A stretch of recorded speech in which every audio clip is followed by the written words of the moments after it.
Para saudara dan saudari yang Tuhan cintai, selamat pagi dan selamat bertemu lagi dalam renungan harian dari Paroki Santo Fransiskus Assisi Apio, edisi hari Sabtu, tanggal 12 April 2025, dalam masa Prapaskah yang kelima. Mengawali hari yang baru ini, kita hendak mendengar dan merenungkan sabda Tuhan. Marilah sebelum kita mendengar dan merenungkan sabda Tuhan, kita berdoa. Dalam nama Bapa dan Putra dan Roh Kudus. Amin. Allah Bapa, sumber keselamatan, kumpulkanlah kiranya kami menjadi umat-Mu berkat Yesus Putra-Mu terkasih yang telah menghapus dosa-dosa kami demi keselamatan dan kebahagiaan kami. Bersabdalah ya Tuhan, kami siap mendengarkan. Terpujilah Engkau Bapa, Putra dan Roh Kudus, kini dan sepanjang segala masa. Amin. Para saudara dan saudari yang Tuhan cintai, sabda Tuhan yang hendak kita dengar dan kita renungkan untuk mengawali hari yang baru ini diambil dari Injil Yohanes pasal 11 ayat 45 sampai 56. Tuhan bersamamu. Inilah Injil suci menurut Yohanes. Banyak di antara orang-orang Yahudi yang datang melawat Maria dan yang menyaksikan sendiri apa yang telah dibuat Yesus, percaya kepadanya. Namun, ada yang pergi kepada orang-orang Farisi dan menceritakan kepada mereka apa yang telah dibuat Yesus itu. Lalu imam-imam kepala dan orang-orang Farisi memanggil mahkamah agama untuk berkumpul, dan mereka berkata, "Apa yang harus kita lakukan?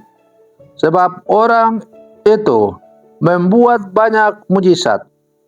Apabila kita biarkan dia, semua orang akan percaya kepadanya, dan orang-orang Roma akan datang dan akan merampas tempat suci kita serta bangsa kita." Namun, salah seorang di antara mereka, yaitu Kayafas, imam besar pada tahun itu, berkata kepada mereka, "Kamu tidak tahu apa-apa, dan kamu tidak insaf bahwa lebih berguna bagimu jika satu orang mati untuk bangsa kita daripada seluruh bangsa kita ini binasa." Hal itu dikatakannya bukan dari dirinya sendiri, tetapi sebagai imam besar pada tahun itu, ia bernubuat bahwa Yesus akan mati untuk bangsa itu, dan bukan untuk bangsa itu saja, tetapi juga untuk mengumpulkan dan mempersatukan anak-anak Allah yang tercerai-berai. Mulai hari itu, mereka bersepakat untuk membunuh dia.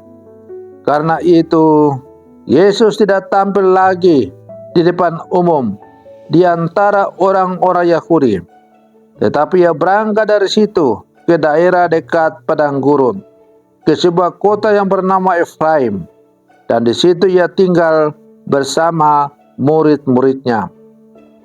Pada waktu itu, hari raya Paskah yang orang Yahudi sudah dekat, dan banyak orang dari negeri itu berangkat ke Yerusalem untuk menyucikan diri sebelum Paskah itu.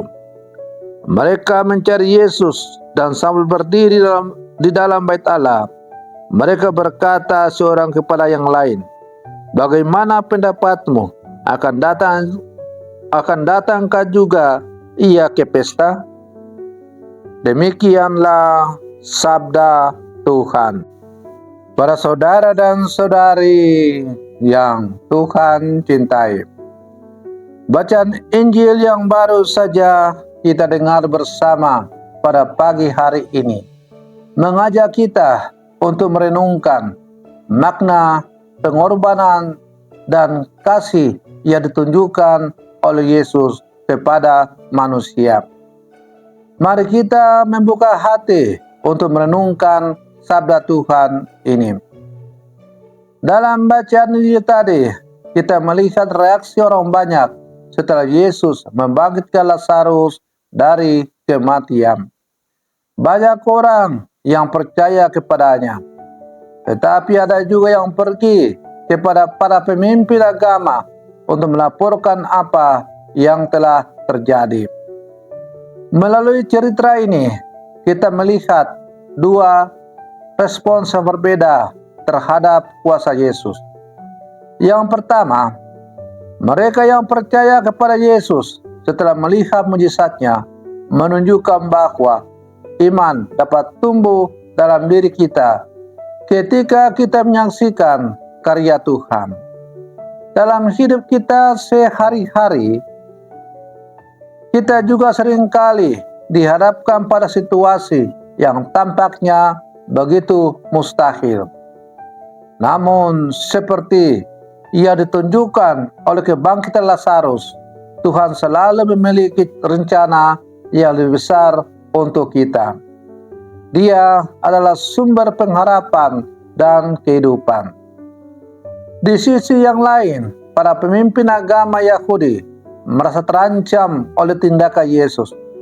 Mereka khawatir bahwa pengaruhnya akan mengganggu status quo dan mengundang perhatian dari pihak Romawi. Ketakutan mereka ini mendorong mereka untuk merencanakan kematian Yesus. Ini mengingatkan kita bahwa kadang-kadang ketika kita dihadapkan pada kebenaran, kita mungkin merasa terancam dan berusaha untuk menolak atau mengabaikannya. Kita harus bertanya pada diri kita sendiri, apakah kita lebih memilih kenyamanan kita sendiri daripada mengikuti jalan yang ditunjukkan oleh Tuhan? Para saudara dan saudari yang Tuhan cintai, kita sekarang berada dalam masa prapaskah yang terakhir.